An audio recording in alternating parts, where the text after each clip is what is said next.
SSP convent school Jangipur Ghazipur के इस online class में आप सभी विद्यार्थियों का हार्दिक स्वागत है।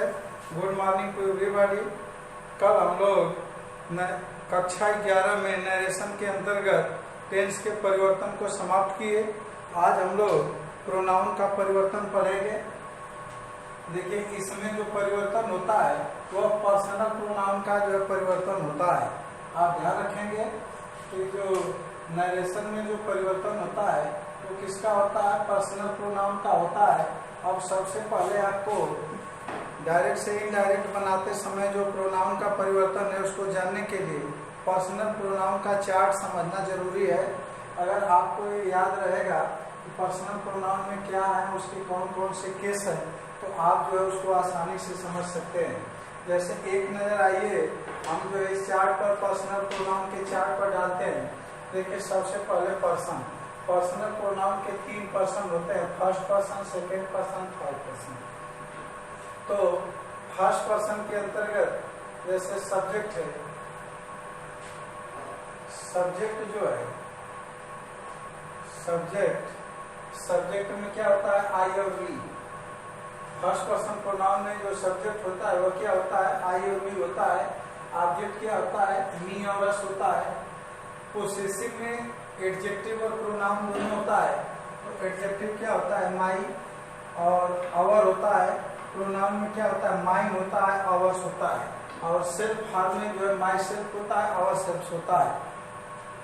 सेकेंड पर्सन प्रोनाउन को देख लेंगे, उसमें सेकेंड पर्सन प्रोनाउन को देखिए। सेकेंड पर्सन प्रोनाउन में दाऊ होता है, यू होता है। ऑब्जेक्ट इसका दी होता है, यू होता है। पोसेसिव में जो एडजेक्टिव होता है वो दाई होता है और यू का योर होता है।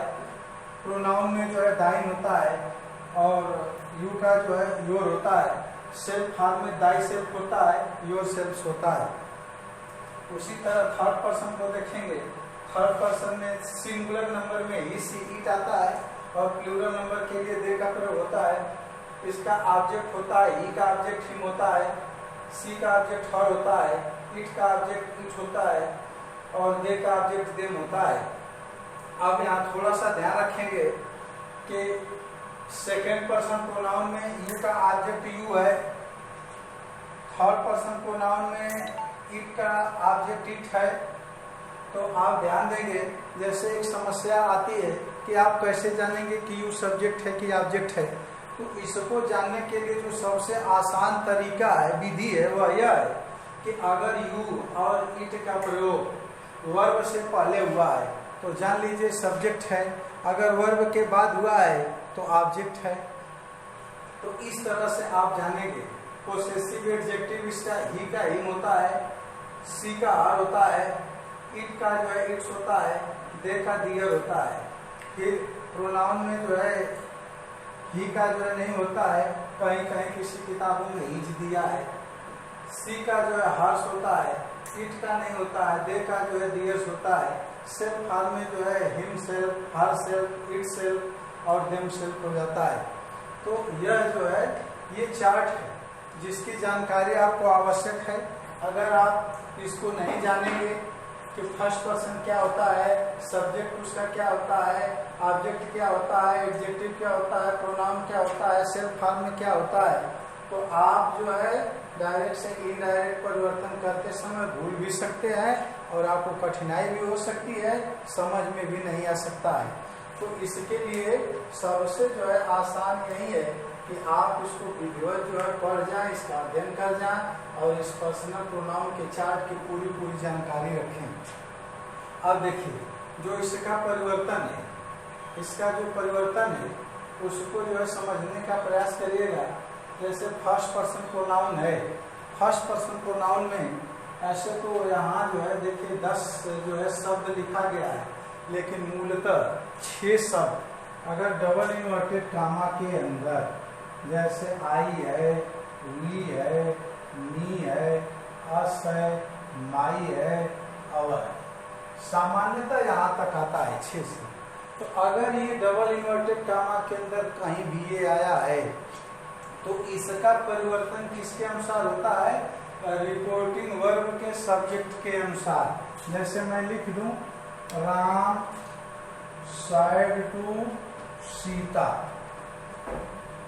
देखिए अब यहाँ जो है ये रिपोर्टिंग वर्ब साइड है, साइड से पहले जो राम आया है वो सब्जेक्ट है और उसके बाद जो आया है ऑब्जेक्ट है। तो अब इन शब्दों का परिवर्तन रिपोर्टिंग वर्ब के सब्जेक्ट यानी इससे पहले जो शब्द आएगा, जो नाउन या प्रोनाउन रहेगा, उसके अनुसार बदल देंगे। जैसे देखिए राम एक नाउन है, अब प्रोनाउन क्या होता है, संज्ञा के स्थान पर प्रयोग होने वाले शब्दों को सर्वनाम कहते हैं। तो अब राम के स्थान पर अगर प्रोनाउन लिखना होगा, चूंकि वाक्य में आया है राम, लेकिन अब जब इसको बदलेंगे आप तो उसके स्थान पर जो है प्रोनाउन लिखेंगे। तो अब राम के स्थान पर जो प्रोनाउन प्रयोग होगा वह क्या हो जाएगा, ही। अगर सीता के स्थान पर चूंकि ऑब्जेक्ट है, सब्जेक्ट रहता तो सी हो जाता, ऑब्जेक्ट है तो इसके स्थान पर जो प्रोनाउन आएगा वह क्या आएगा, हर। तो अब इस तरह से इसको समझ करके तब इसका परिवर्तन करते हैं।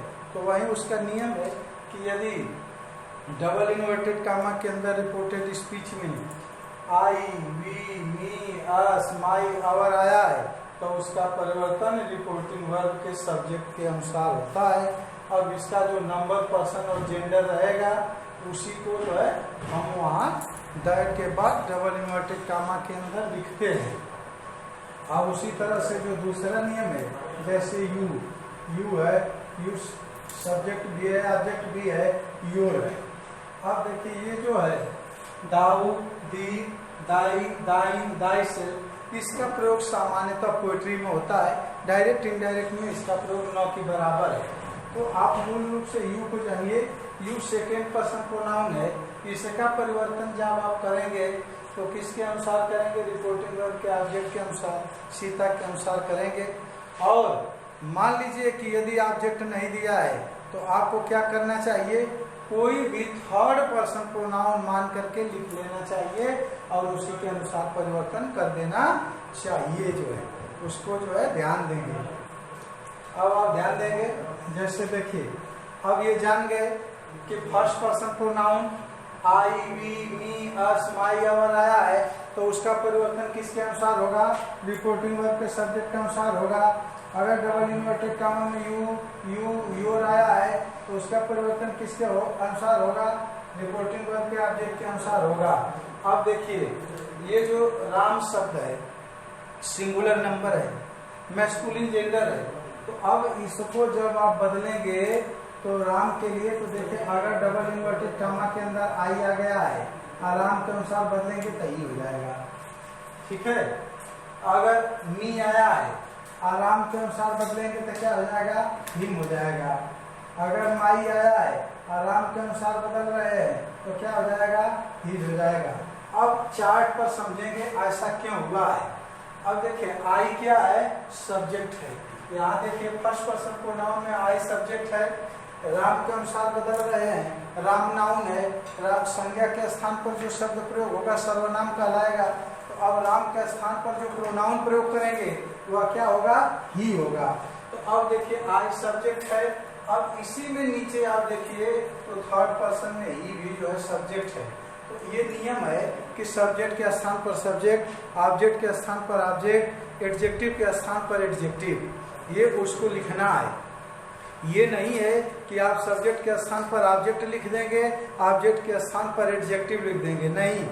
सब्जेक्ट के स्थान पर सब्जेक्ट, ऑब्जेक्ट के स्थान पर ऑब्जेक्ट और एडजेक्टिव के स्थान पर एडजेक्टिव। अब देखिए यहाँ मी को मैं बदला हूँ, आराम के अनुसार बदल करके हिम लिखा हूँ। क्यों, चार्ट में देखेंगे मी क्या है, ऑब्जेक्ट है।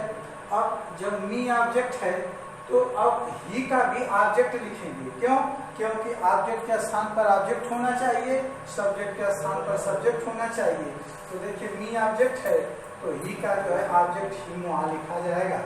अगर आप जो है माई को बदल रहे हैं, माई जो है एडजेक्टिव है, राम के अनुसार बदलेंगे तो अब वो राम के अनुसार बदलेंगे, लेकिन राम के लिए जो प्रोनाउन है ही, अब उसके जो है ये जिस केस में है उसी केस में इसका भी परिवर्तन करेंगे। जैसे माई देख लीजिए, पोसेसिव एडजेक्टिव है माई, उसी लाइन में आइए, ही के सामने आइए उस लाइन में, तो क्या है, हिज है। तो अब माई के स्थान पर हिज, मी के स्थान पर हिम और आई के स्थान पर ही लिखेंगे। इस तरह से प्रोनाउन का परिवर्तन होता है। उसी तरह से जो देखिए यू जो सेकेंड पर्सन प्रोनाउन है ऑब्जेक्ट के अनुसार बदलेगा। देखिए सीता है, अब सीता के स्थान पर प्रोनाउन क्या आएगा? सी आएगा। तो अब जब आप सी को बदलेंगे, सी के अनुसार यू को बदलेंगे, तो आप देखिए यू सब्जेक्ट है, यू एक सब्जेक्ट है, तो अब जब सीता के अनुसार सी हो जाएगा तो देखिए अब यू भी सब्जेक्ट है, सी भी सब्जेक्ट है, तो सब्जेक्ट के स्थान पर सब्जेक्ट, अगर यू सब्जेक्ट है तो सी लिख देंगे। अगर यू ऑब्जेक्ट है और आप बदल रहे हैं जो है सीता के अनुसार, तो क्या हो जाएगा? हर हो जाएगा। अगर वहीं यूर बदलेंगे तो देखिए यूर एडजेक्टिव है तो उसका एडजेक्टिव हर होता है। तो इस तरह से यहाँ जो है इसको बदलेंगे तो हर हो जाएगा, और इसको भी बदलेंगे तो हर हो जाएगा, क्योंकि एडजेक्टिव भी हर होता है और ऑब्जेक्ट भी हर होता है। तो इस प्रकार से आप प्रोनाउन का परिवर्तन करेंगे। अगर आपको इसमें कहीं भी समझ में ना आया हो तो आप मेरे कॉन्टेक्ट नंबर 9889665382 पर संपर्क करके आप जो है समझ सकते हैं। Thank you very